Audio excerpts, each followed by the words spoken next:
Pak Dolfi. Terima kasih Ketua, yang terhormat Ketua Pimpinan Bapak Ibu anggota Komisi 11, yang terhormat Pak Thomas, calon Deputi Gubernur Bank Indonesia. Pertama saya ingin tanya mengenai nilai tukar rupiah nih Pak Thomas.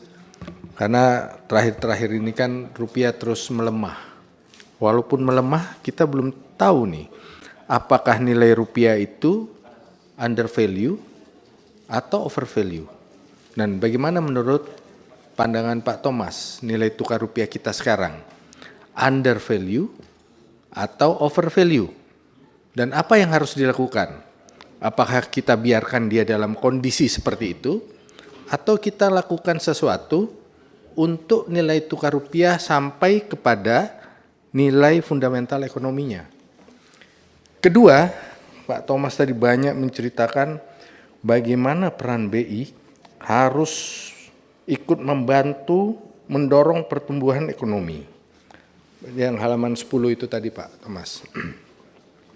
Saya ingin tahu, kalau ini dimaksimalkan peran BI dalam mendorong pertumbuhan ekonomi, kira-kira kalau dikasih angka, berapa kontribusi Bank Indonesia?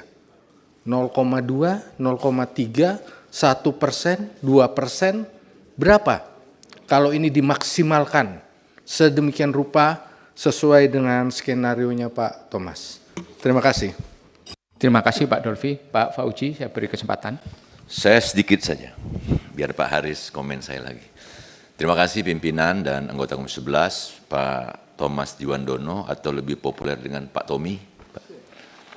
Selamat datang, selamat tahun baru Pak. Karena kita sudah bermitra hampir 1,5 tahun, hampir menuju 2 tahun, otomatis sudah kenal satu dengan yang lain, Pak. Pertama, kami memahami posisi Bapak sebagai Wamen dan sekarang mau menjadi Deputi Gubernur Bank Indonesia.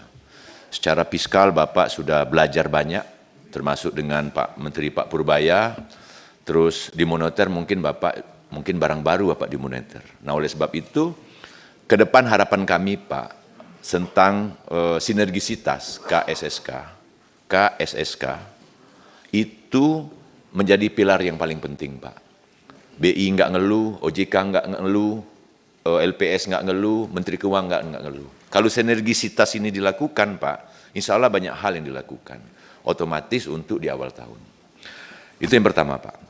Yang kedua, tadi di materi yang Pak Thomas sampaikan ke kita, pertama, fokus sektor manufaktur dan agrikultur Pak.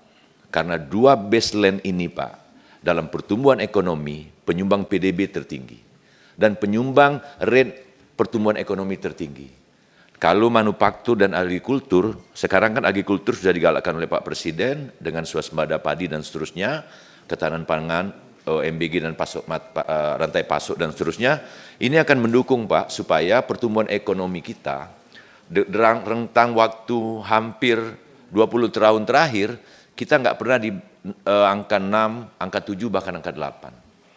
Nah ini target juga Pak Prabowo. Ini harapan kami supaya fokus pada sektor manufaktur dan agrikultur. Yang kedua tadi UMKM Kak banyak cerita Pak. Dana penempatan Pak Purbaya 200-76 triliun, itu kan sebagian besar masuknya ke SRBI atau ke SBN lagi. Tapi paling banyak ke SRBI. Orang tidak mau Pak masuk ke UMKM. Karena pertama dia akan NPL-nya tinggi, yang kedua tata kelola UMKM-nya lemah, tapi potensi UMKM sangat tinggi Pak. 97% tenaga kerja dari UMKM, tapi kreditnya mengalami pelambatan, bahkan penurunan di kuartal ketiga dan keempat. Ini menjadi fokus Pak, kalau Bapak menjadi deputi, saya minta tolong fokus pada UMKM dan akses pembiayaan. Yang ketiga adalah mitigasi dari apa yang disampaikan oleh kawan-kawan, mitigasi terhadap suku bunga yang tinggi Pak. Ini paling penting, suku bunga tinggi, otomatis kredit juga harus Bapak perhatikan. Kalau kreditnya mengalami pelambatan, nggak bisa Pak Thomas, pertumbuhan ekonomi kita mau 7-8% kalau pertumbuhannya di bawah 10, single digit itu nggak mungkin bisa Pak. Kredit itu minimal 12%. 13%, 14% dia tumbuh, itu ekonomi kita bisa 6-7%, dan DPK kita turun Pak. DPK kita 11,3 menjadi di bawah itu. Itu akan make sure dengan pertumbuhan kredit.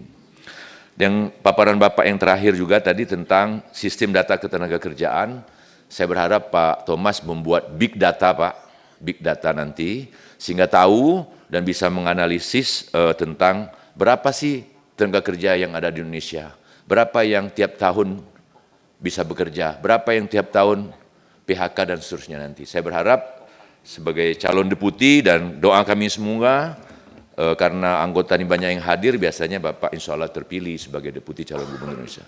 Terima kasih Pak Thomas. Terima kasih Pak Fauzi. Tinggal 1 menit Pak Hanif.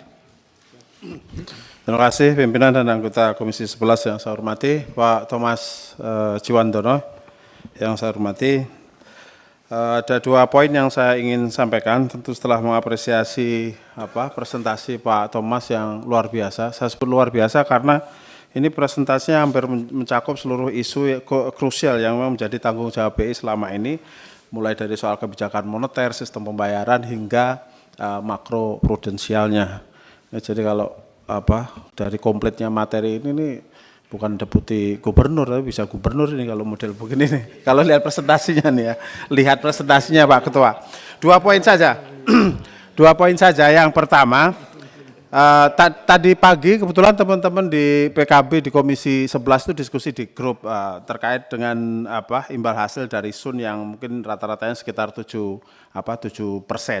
Nah, imbal hasil Sun yang tinggi ini kan menarik likuiditas dari perbankan. Nah, sementara dunia usaha menjadi kekurangan pembiayaan murah, pengusaha masih relatif wait and see, mereka masih terlalu berhitung dengan risiko dan lain sebagainya, sehingga berefek kepada pertumbuhan ekonomi kita yang melambat. Nah, pertanyaannya menurut pandangannya Pak Thomas ini kira-kira nanti seperti apa sih koordinasi BI dan Kementerian Keuangan agar pembiayaan APBN tidak justru menghambat pertumbuhan ekonomi.